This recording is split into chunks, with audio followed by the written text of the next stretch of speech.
Mata kuliah Manajemen Keuangan Daerah. Bab 4, Analisis Potensi Pendapatan. Dengan dosen pengampu Dr. Khaira Amalia Fakhrudin SE MBA.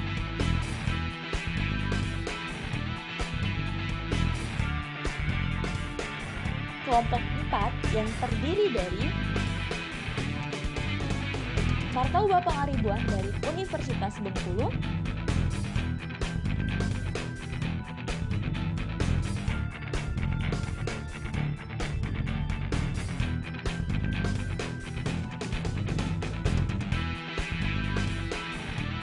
dan Syarifah Raihanatullah Jana dari Universitas Syah Kuala.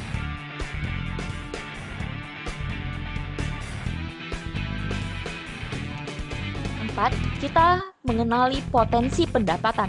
Terdapat peta potensi daerah. Kuadran pertama, potensi tinggi, kemampuan mengelola tinggi. Perlu dilakukan promosi dan ekspansi.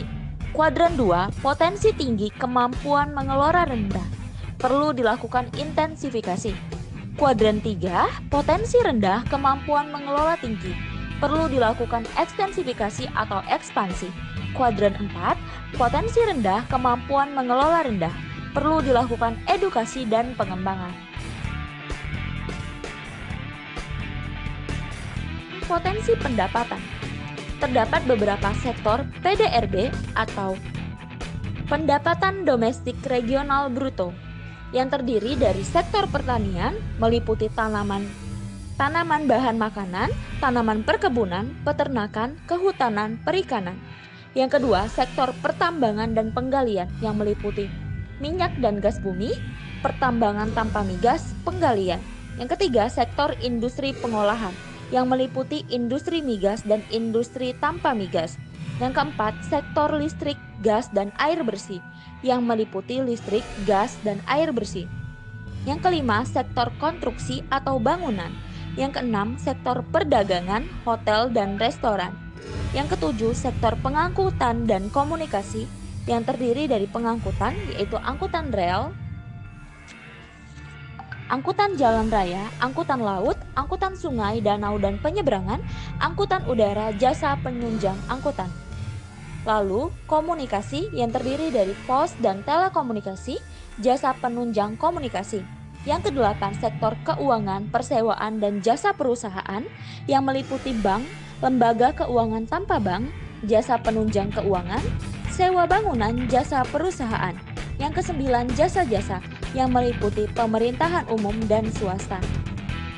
Analisis tipologi klasen merupakan teknik pengelompokan suatu sektor dengan melihat pertumbuhan dan kontribusi sektor tertentu terhadap total PDRB suatu daerah. Sektor dikelompokkan ke dalam 4 kategori berdasarkan analisis tipologi klasen. Yang pertama, sektor prima atau unggulan, 2 sektor potensial, 3 sektor berkembang, 4 sektor terbelakang. Kategori sektoral berdasarkan tipologi klasen dapat dilihat dalam tabel berikut.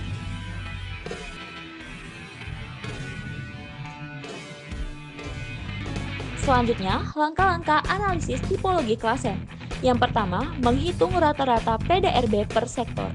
2. Menghitung rata-rata sektor. 3. Menghitung laju pertumbuhan PDRB dan laju pertumbuhan masing-masing sektor. Yang keempat, mengklasifikasi masing-masing sektor ke dalam matriks.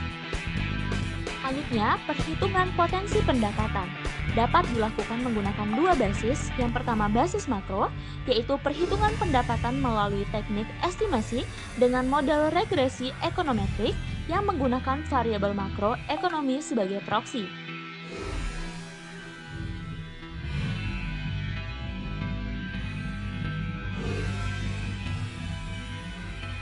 Dua, basis mikro. Perhitungan pendapatan dilakukan dengan cara melakukan survei dan observasi terhadap objek dan subjek pajak, kemudian dilakukan perhitungan potensi pendapatan yang ada. Analisis tipologi klasen hanya dapat mengidentifikasi peta potensi ekonomi secara makro, tetapi tidak menunjukkan jumlah real potensi yang ada.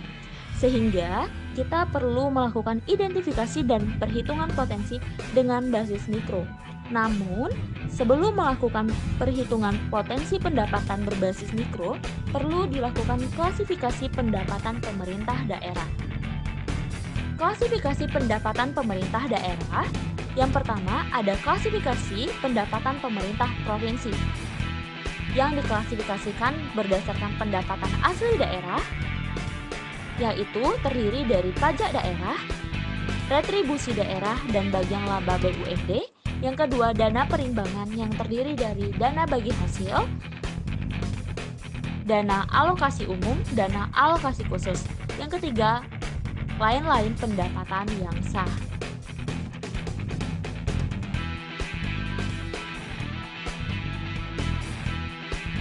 Selanjutnya, klasifikasi pendapatan pemerintah kabupaten atau kota, yang terdiri dari pendapatan asli daerah, yaitu pajak daerah, retribusi daerah, bagian laba BUMD, lalu dana perimbangan yang terdiri dari dana bagi hasil, dana alokasi umum, dana alokasi khusus, lalu selanjutnya lain-lain pendapatan yang sah.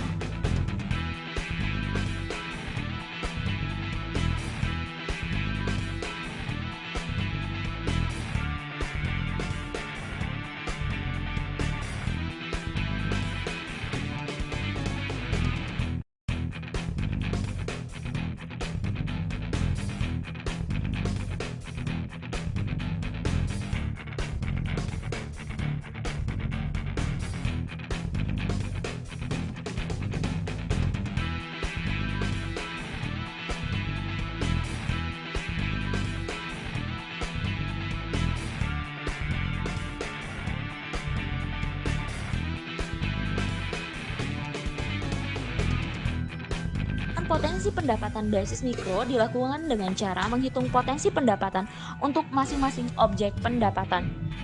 Menghitung potensi pajak atau retribusi dilakukan dengan basis pajak atau retribusi dikali dengan tarif pajak atau retribusi. Selanjutnya, contoh perhitungan potensi pendapatan basis mikro.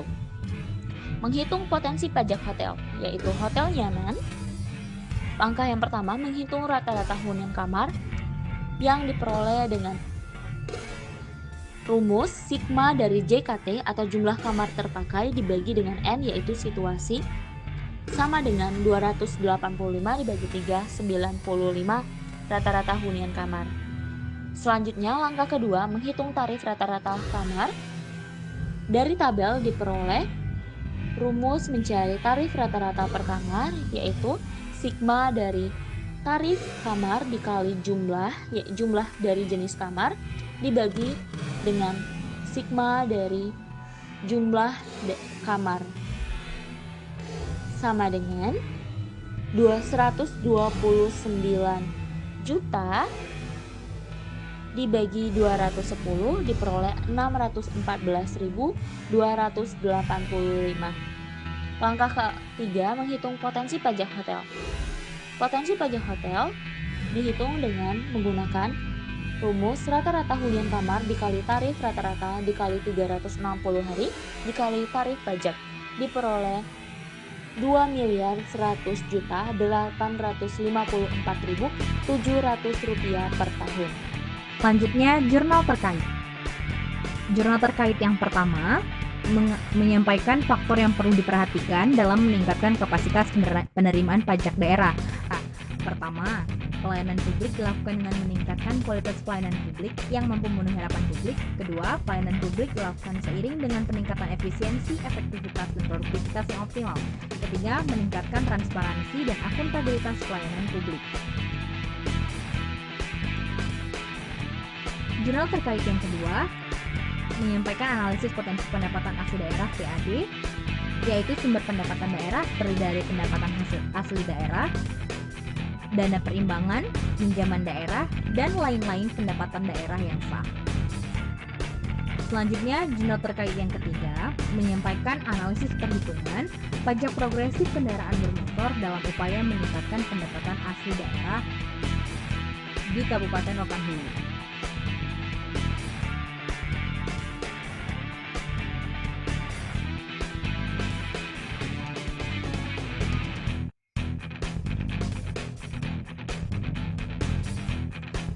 Selanjutnya, berita terkait. Jakarta CNN Indonesia, Menteri Keuangan Sri Mulyani memprediksi pendapatan asli daerah PAD turun sebesar 15% menjadi Rp250,3 triliun di 2020. Meskipun kinerja PAD menunjukkan perbaikan, namun kami lihat penurunan sebesar 15% akibat COVID-19. Hampir mirip dengan situasi nasional, ujarnya dalam rapat kerja bersama Komite 4 DPD RI, Selasa 19 Januari 2021.